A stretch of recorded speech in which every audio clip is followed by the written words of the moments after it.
ആഗോള അയ്യപ്പ സംഗമവുമായി ബന്ധപ്പെട്ട ഹർജികൾ ഹൈക്കോടതി ഒരുമിച്ച് പരിഗണിക്കും. ഹർജികൾ ദേവസ്വം ബെഞ്ചിന് വിടാൻ ചീഫ് ജസ്റ്റിസിന്റെ തീരുമാനം. സാലി മുഹമ്മദ് ചേരുന്നു. സാലി, എന്തൊക്കെയാണ് കോടതിയിൽ നടന്നത്? അതായത് ഒന്നിലധികം ഹർജികൾ സമാന വിഷയത്തിൽ വന്നിട്ടുണ്ട്. ആഗോള അയ്യപ്പ സംഗമത്തിനെതിരെയുള്ള ഹർജികളാണത്.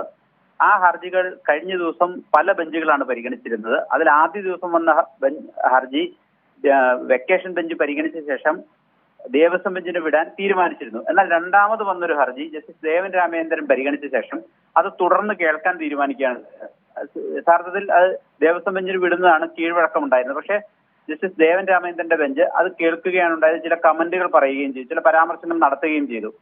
അപ്പോഴാണ് ഇന്ന് ചീഫ് ജസ്റ്റിസിന്റെ ഒരു തീരുമാനം വന്നിരിക്കുന്നത്. ഈ ഹർജികളെല്ലാം ഒരുമിച്ച് പരിഗണിക്കാം, അതെല്ലാം ദേവസ്വം ബെഞ്ച് തന്നെ പരിഗണിക്കട്ടെ എന്ന് ചീഫ് ജസ്റ്റിസ് തീരുമാനിക്കുകയുണ്ടായി. ഇന്ന് പൊതുതാൽപര്യ ഹർജി കോടതിയിൽ വന്നു.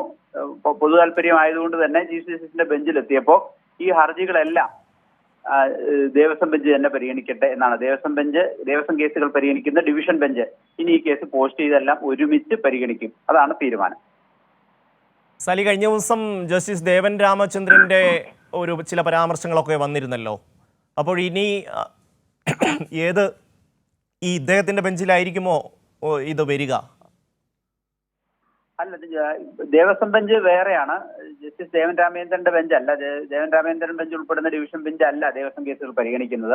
ആ ദേവസ്വം കേസുകൾ പരിഗണിക്കുന്ന ബെഞ്ച് തന്നെ ഇനി ഈ അയ്യപ്പ സംഗമവുമായി ബന്ധപ്പെട്ട കേസുകൾ പരിഗണിക്കട്ടെ എന്നാണ് ചീഫ് ജസ്റ്റിസ് വ്യക്തമാക്കിയിരിക്കുന്നത്. അപ്പൊ ഇനി ജസ്റ്റിസ് ദേവൻ രാമചന്ദ്രന്റെ ബെഞ്ചിൽ ഈ കേസുകളൊന്നും വരില്ല. ഇപ്പോൾ ആ ബെഞ്ച് പരിഗണിച്ച ആ കേസും ഇനി ദേവസ്വം ബെഞ്ചിലേക്ക് മാറും. അത് ഇനി ഒരു ഡേറ്റ് പോസ്റ്റ് ചെയ്ത് ഈ കേസുകളെല്ലാം ഒരുമിച്ച് കേൾക്കും. നാളെ പക്ഷെ പോസ്റ്റ് ചെയ്തിട്ടുണ്ട് ഒരു കേസ്. നാളെ ബുധനാഴ്ച ഒരു ഹർജി ദേവസ്വം ബെഞ്ച് ഇതിനകം തന്നെ പോസ്റ്റ് ചെയ്തിട്ടുണ്ട്. അങ്ങനെയാണെങ്കിൽ നാളെ തന്നെ ഈ ഹർജികളെല്ലാം ഒരുമിച്ച് ദേവസ്വം ബെഞ്ച് പരിഗണിക്കാനാണ് സാധ്യത.